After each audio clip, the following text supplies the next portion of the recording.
Good morning. I am so glad to be with you again this morning. Today we've lit the Advent candle for love.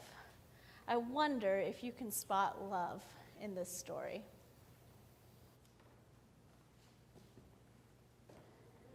In Godly Play, we have noticed that often when an angel shows up in a story, one of the very first things the angel says to the person or people in the story is, "Don't be afraid."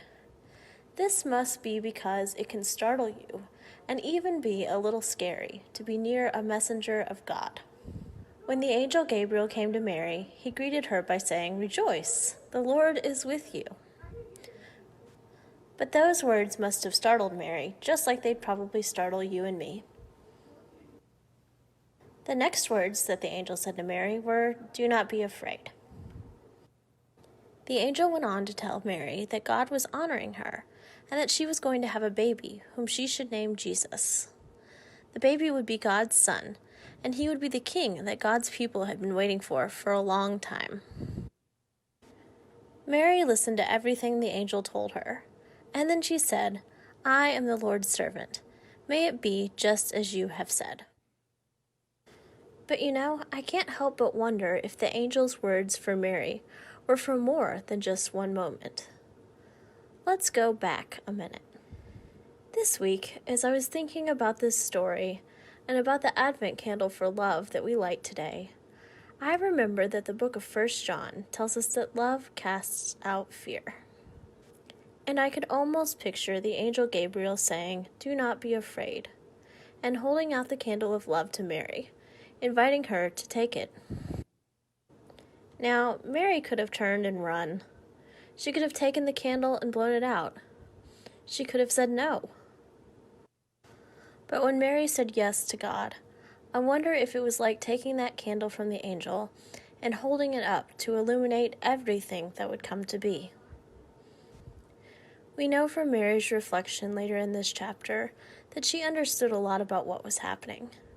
First, she knew that people would look at her differently because she was having a baby. She knew it would make her life harder, and that it might change her relationship with her fiancé, Joseph. She also knew that her son would say and do wonderful and amazing things that would make people listen to him. But I suspect she also knew that those things would make some people mad. Mary didn't know all that would happen in the years ahead, but I think she did know that there were both beautiful and terrible things to come. And yet Mary said yes.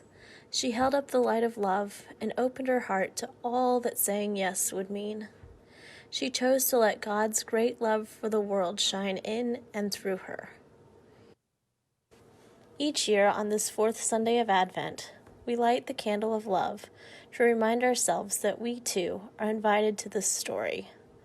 We too are offered the light of love, and we can ignore it. We can be afraid of change and of people who are different than us and of what's ahead. Or we can do what Mary did. We can hold it up and see our whole lives through it and let God's love shine in and through us even when we are a bit afraid. We can let God's love cast out our fear and make room for God's dream in our lives and our world. I wonder what we will choose today. Would you pray with me? God, thank you for the light of love.